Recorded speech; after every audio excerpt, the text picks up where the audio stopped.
ایران ته تګ غلط، همدارنګه دوبۍ ته تګ هم غلط، سعودي ته تګ هم غلط او پاکستان ته تګ هم غلط. که چېرته تاسو دغو ملکونو ته ځئ د څه دپاره؟ د دې دپاره چې تاسو هلته غریبي وکئ، مزدوري وکئ، دا ټول غلط دي. زما په نظر باندې دا ډیر یو نامناسب او ناسم تصمیم ده چې تاسو یې نیسئ. موږ ته ځینې ځوانان پیغامونه رالیږي او دا وایي چې موږ غواړو دغه هیوادونو ته واوړو، ویزې واخلو د دې لپاره چې موږ یو مړۍ روزي لاسته راوړو. د الله بندګانو، که تاسو دلته په افغانستان کې هم شرم ونه کوئ که نه او حیا ونه کوئ، په غریبي کې شرم نشته او لږ غوندې جرأت وکئ، له خلکو ونه شرمېږئ، هغه مزدوري او هغه غریبي چې تاسو یې په دې ملکونو کې پیدا کوئ، هغه دلته په افغانستان کې بلکې له هغه نه ښه په افغانستان کې هم پیدا کولی شئ. د دې څه مطلب شو چې ته د میاشتې 200 300 500 700 افغانۍ کور ته لږ لرې هیوادونو نه راولېږي او هلته هم یوه دوه نه شي. صحیح شوه؟ نو دا رقم تصمیم نیول په ژوند کې دا مناسبه نه ده. که چېرته ته له خپلوانو نه شرمېږي یا مثلا ته وایې چې ما خپلوان ونه ویني یا داسې نه شي، له یو ولایت نه لاړ شه بل ولایت، په دې کې هېڅ خبره نشته. تاسو لاړ شئ، له هغه ګاډیوان نه پوښتنه وکړئ چې ګاډۍ در ولې ده که نه، ته ورته قسم ورکړه چې ته د ورځې څو افغانۍ ګټې. تاسو ته په خپله باندې دا معلومه شي چې دا په دې نه ارزي چې موږ تاسو د دې کمو پیسو لپاره خپل ژوند په خطر کې واچو، په ویزو باندې پیسې ورکو، هلته مسافري وکړو، تنها له بدو خلکو سره، له ګډ وډو خلکو سره شپې ورځې تېرې کړو، څه کوي چې پښې مې راسپکې کړي دي د دې لپاره چې خپلوان مې ونه ویني. دا ډیر یو غلط او نامناسب تصمیم ده. په غریبي باندې مه شرمېږئ. دلته په افغانستان کې انشاءالله تاسو کار وکئ، خو که چېرته تاسو بیا هم وایئ چې نه خامخا موږ ځو خارج ته اوړو که نه، که ستاسو په ذهن کې دا چې موږ هلته څه وکړو، یو کسب زده کړو، نو بیا صحیح ده. کسب زده کول صحیح ده. که چېرته تاسو دغه هیوادونو ته ځئ د دې لپاره چې کسب زده کړئ، یو څه لاسته راوړئ، صحیح شوه، نو بیا ستاسو لپاره دا ښه تصمیم ده. مثلا ځینې افغانان دي، ورونه دي تللي دي د دې لپاره چې هلته دا کوچونه چې جوړوي یا چوکیګانې چې جوړوي، دا کسب غواړي چې زده یې کړي، یا تللي دي د دې لپاره چې یو بل څه تخنیکونه زده کړي. مثلا د ډیکوریشن کارونه زښته ډیر زیات دي او په افغانستان کې هر تاجر، هر دکاندار او هر شرکت والا دې ته ضرورت لري. حتی په کورونو کې خلک ډیکوریشن ته ضرورت لري. نو یو ځینې ځوانان تللي دي هلته ډیکوریشن زده کړی ده، بیرته چې راغلي دي بهترین کاروبارونه یې پر مخ باندې روان کړي دي. نو که چېرته تاسو غواړئ چې لاړ شئ خو یو کسب زده کړئ هلته، نو بیا صحیح ده، لاړ شئ، یو څه وخت تېر کړئ. خیر ده که غریبي وي، که سختي وي، که کاروبار نه وي، که پیسې کمې وي، که جنجال وي، که مسافري، دا په ځان باندې تېره کړئ، خو انشاءالله آینده خو به م جوړه شي که نه. خو که چېرته تاسو فقط د دې مزدوري لپاره ته یې، مزدوري لپاره، نو دا بیا غلط تصمیم ده. مزدوري څه کوئ د الله بندګانو؟ دغه مزدوري دلته په افغانستان کې هم تاسو ته پیدا کېږي.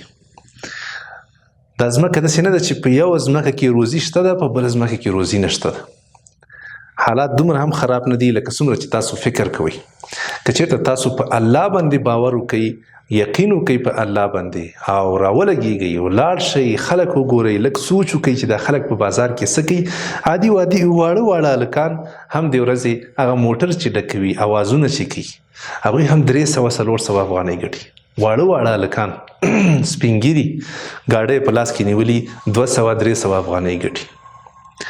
دومره کاروبارونه دي. هغه ماشومان چې هغه خلطې خرڅوي په منډۍ کې، تاسو ورته نه پوښتنه وکړئ. دا خو پرېږده چې تاسو په یو ځای کې منډۍ کې یا په بل ځای کې شیان واخلئ په غټه پیمانه باندې، په عمده نرخ باندې، او بیا پرچون یې خرڅ کړئ، زښته ډېره ګټه پکې ده. انشاءالله کرا به تاجران شئ، پر مخ باندې به لاړ شئ. صحیح شوه؟ دا فکر مه کوئ چې زه به ډېر عزتمن شم چې کله لاړ شم او سعودي کې یا دوبۍ کې واړم، هلته مزدوري وکړم، بیا راشم لوکس کالي واغوندم او چپلقې واچوم او خلک به ماته د عزت په سترګه ګوري چې دا راغلی ده. او ته په حقیقت کې یې مسکین، بیچاره، ته د بل چا مزدور یې، ته هلته چوکیدار یې، ته هلته غریب کار یې، دا هېڅ معنا نه لري. که چېرته تاسو ځئ هلته یو څوک ولرئ چې هغه تاسو ځان سره په کار کې ولګئ، 1 کال 2 کاله له هغې نه کسب زده کئ، مهارت ترېنه زده کئ او آینده کې خپل کاروبارونه هلته شروع کئ، خو مشکل نشته. خو که خپل کاروبارونه تاسو نشئ شروع کولی، تاسو آینده نه لرئ، دومره ګټئ چې راویلېږئ یو ورځ د ورځې ژوند نه پرې روان ده، نو تر دې بیا دا ښه ده چې دلته په افغانستان کې پاتې سي. د مزدوري په افغانستان کې زښت ته ډېر ضرورت، د غریب کارانو، د مزدورانو. مهمه دا ده چې په صداقت او امانتداري سره خو ته یو کار انجام کړي که نه. متاسفانه تاسو لاړ شئ دا غریبان راولئ، دا مزدور کاران تور ته یو څه وایي او هغه بل څه کوي، اخر دې زړه ترې نه تور شي، غلطي در سره کوي، غلا در نه کوي، وخت ضایع کوي، ته مجبور یې چې په سر باندې ودرېږي. نو که ته په صداقت او امانتداري سره کار وکړې، یقینا زه درته وایم داسې غریب کاران شته چې هغه د ورځې 700 افغانۍ اخلي. فقط کمال یې څه شی ده؟ کمال یې دا ده چې هغه وخت نه ضایع کوي، هغه تا ته کوم کار چې ته ورته وسپارې په ډېره ښه طریقه یې انجاموي. خو داسې غریب کاران هم شته چې په 200 افغانۍ تا سره منډې وهي، اخر کې ټوله ورځ دې هم ضایع شي او کار هم درته ونه کړي. نو کمال زده کوي، کسب زده کوي، کار زده کوي، او انشاءالله په همدې افغانستان کې به تاسو ته ضرورت پیښیږي، تاسو ته به خلک زنګونه وهي، تاسو به هیڅ وخت کې هم بیکاره پاتې نه شئ. مهمه دا ده چې موږ تاسو باید که چېرته مسافري هم کوو که نه، نو د یو لوی هدف په خاطر یې وکړو. مسافري صرف د دې په خاطر مه کوئ چې وړکي هدف د ورځې ته ډوډۍ پیدا کړي.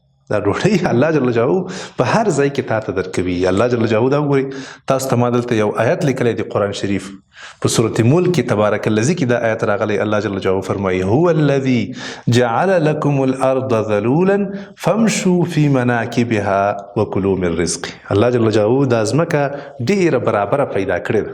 الله فرمایي تاسو وګرځېږئ زما په دې ځمکه کې، پراخه ځمکه ده، حلاله روزي ولټوئ او ویې خورئ. صحیح شوه؟ نو داسې نه دي چې فقط په دې یوه ځمکه کې ګرځئ او بلې ځمکې ته لاړ نه شئ. په تګ کې له یو ځای نه بل ځای ته تللو کې دې کې فایدې ډېرې زیاتې دي. او ډیره ښه ده چې موږ تاسو کله ناکله دا منطقه دا ځای بدل کړو، بل ځای ته لاړ شو، بل ځای ته لاړ شو، هم مو مهارتونه زیاتیږي، هم مو ذهن خلاصیږي، او هم انشاءالله د حلال روزي نورې دروازې زموږ په مخ باندې څنګه کېږي راخلاصیږي. خو مهمه دا ده چې موږ تاسو باید یا کمال زده کړو یا خپل کاروبارونه روان کړو. په دغه ملکونو کې که چېرته تا کمال هم زده نه کړ، خپل کاروبار دې هم روان نه کړ، او فقط دومره پیسې دې ګټلې چې هلته هم ستا ژوند پرې روان ده، معمولي غوندې ژوند روان ده، او دلته په افغانستان کې هم ستا فقط هغه شپه ورځ تېرېږي، نو دا مسافري بیا په دې باندې نه ارزي. بیا مهرباني وکړه، راځه خپل هیواد ته راځه او دلته کاروبارونه روان کړه. الله مهربان ده، هم به خپل کور کې هم به د ماشومانو خپل نظارت لاندې وي، هم به انشاءالله خپلو خپلوانو سره ملګرو سره نږدې وي، د مسافري له دې جنجالونه به خلاص شي، او هم به انشاءالله یو څه ناڅه حلال روزي درته پیدا کېږي. په الله جل جلاله باندې توکل وکړئ او انشاءالله په ژوند کې تصمیمونه ونیسئ، ښه تصمیمونه ونیسئ، انشاءالله چې آینده مو جوړه شي او ژوند مو بدل شي.